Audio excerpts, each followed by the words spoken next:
Oke.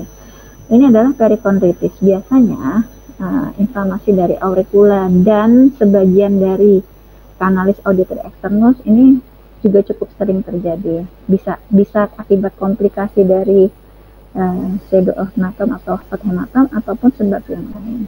Bisa karena trauma, bisa karena infeksi sekunder, misalnya karena tindik ya. Tindik yang baik itu kan di daerah lobulus, di mana daerah lobulus itu tidak ada kondrium, tidak ada perikondrium. Nah, isinya hanya lemak, relatif aman untuk melakukan tindik lah. Zaman sekarang orang melakukan tindik itu tidak hanya di lobulus, tetapi bisa di helix, ada yang di tragus ya, ada yang di antihelix dan di scapa, ya banyak sekali. Jadi di bagian-bagian yang memang terdiri dari tulang rawan.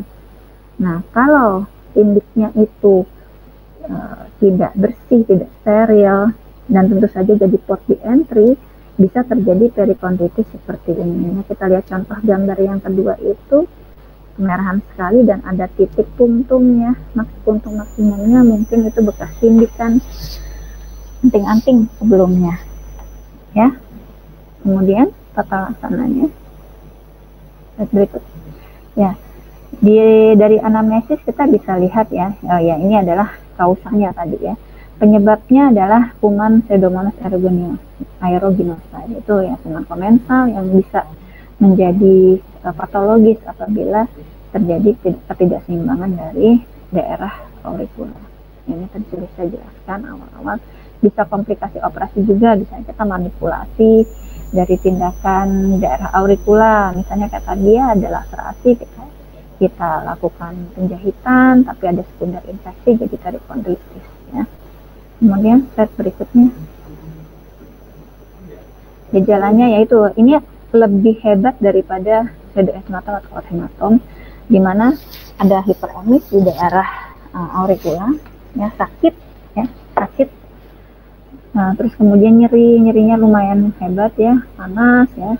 Karena penyebabnya adalah pseudomonas, jadi kita wajib memberikan antibiotik yang kurang lebih sensitif terhadap kuman pseudomonas. Contohnya adalah golongan quinolone. Terutama ini pasien dewasa ya. Kalau anak-anak nanti lain lagi, disesuaikan ya, diberikan broad spectrum. Yuk, assalamualaikum warahmatullahi wabarakatuh.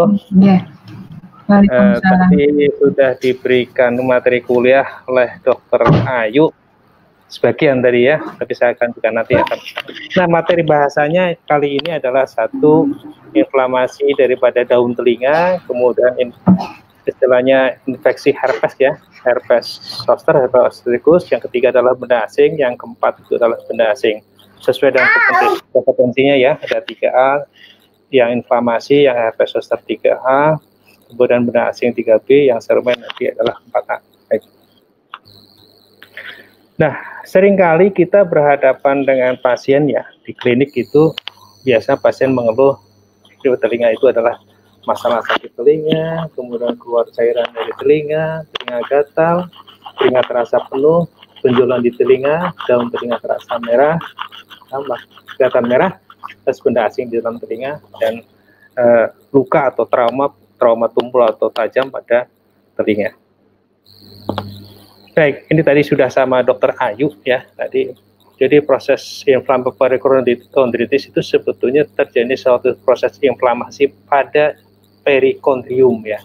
Jadi saya hanya nambahkan saja bahwasanya biasanya tersering itu adalah karena trauma tajam masuk ke dalam, kemudian akan menimbulkan suatu proses peradangan yang tidak. Jadi lapisannya adalah, kalau di telinga itu lapisannya ada epitel dulu, epitelnya itu adalah epitel squamous, kemudian jaringan sekutis, kemudian perikondrium, baru cartilago. Nah, ini peradangannya adalah di daerah pada perikondriumnya. Nah, seringkali kalau begitu dia sembuh akan timbul suatu jaringan pada perikondrium, maka dia akan mengkeret, daun telinganya akan mengkeret. Kalau di istilahnya dalam kedokteran itu adalah cauliflower, seperti bunga kol. Jadi daun telinga mengkeret gitu ya, seperti itu.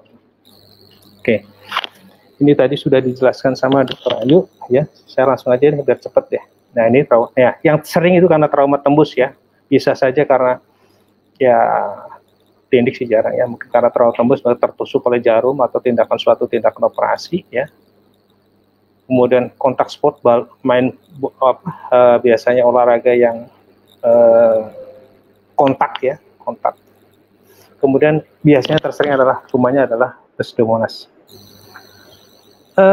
Nah ini yang jadi masalah, yang tanda-tandanya ya keluhan pasien itu biasanya adalah daun telinga terasa tebal, panas gitu ya, warna merah, nyeri dan kemerahan. Terus pengobatannya silakan dikasih terapi antibiotik ya dan analgetik dan antiinflamasi metiprolol. Ini sudah familiar ya, harus diberikan karena kalau terlambat nanti akan terjadi suatu fibrosis pada perikondriumnya, jadi perikondritis kemudian jadi fibrosis maka akan mengker. Ya, ini adalah kemudian yang kedua adalah herpes zoster, itu adalah suatu proses infeksi karena virus ya, herpes zoster, herpes zoster ya, yang mengenai di daerah telinga. Nah, tadi Dr. Lia sudah menerangkan bahwa di daerah telinga itu ada saraf 5 ya, nervus 5, cranial 5 dan nervus 7. Nah, seringkali akan menimbulkan dampak komplikasi ya kalau di daerah telinga itu adalah tak bisa tanda suatu perot dan kurang pendengaran. Jadi nanti kalau menjumpai tanda-tanda klinisnya itu, ya, tanda-tanda klinis dari herpes zoster itu ada bula yang gerombol di daerah telinga, hati-hati jangan-jangan itu adalah suatu herpes zoster. Nah ini seperti ini, ya. Ada bula yang yang pertama keputih-putihan bergerombol, dimana nyeri hebat ya, nyeri, terus kemudian pecah ya, dan pecahannya itu kadang-kadang nanti akan meluas menambah penularannya di daerah sekitarnya. Ya. Nah, ini akan menyebabkan neuropati atau kelainan pada nervus 7 dan nervus 5. Maka pada nervus 5 itu kadang-kadang pasien itu disertai sakit sekali pada daerah wajah atau daerah sekitar telinga. Kemudian kalau pada nervus 7 itu karena perjalanan nervus 7 itu di dalam tulang temporal yang panjang, maka kadang-kadang terjadi proses inflamasi dalam tulang itu akan menyebabkan udim pada nervus 7, maka akan menyebabkan suatu kelumpuhan atau parese. Jadi nanti kalau pada herpes zoster juga bisa menimbulkan suatu wajah mencong atau perot ya. Terus kemudian nanti juga kalau dia naik lagi ke atas bisa menimbulkan suatu kelainan pada labirinya. Kadang-kadang muncul juga pasien dengan keluhan vertigo atau dengan kurang pendengaran.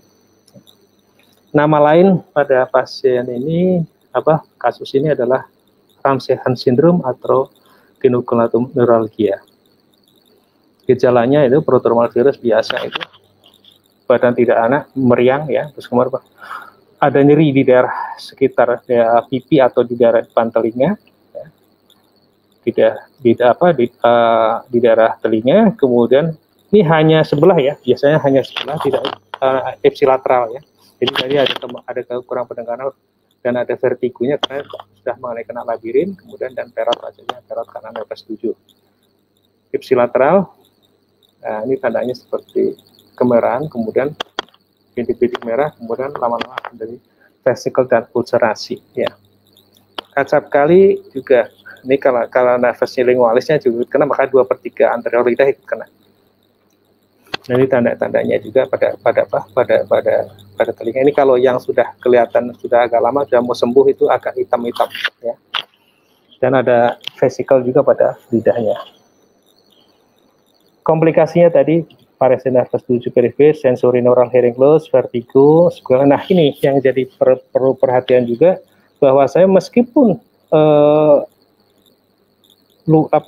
luka daripada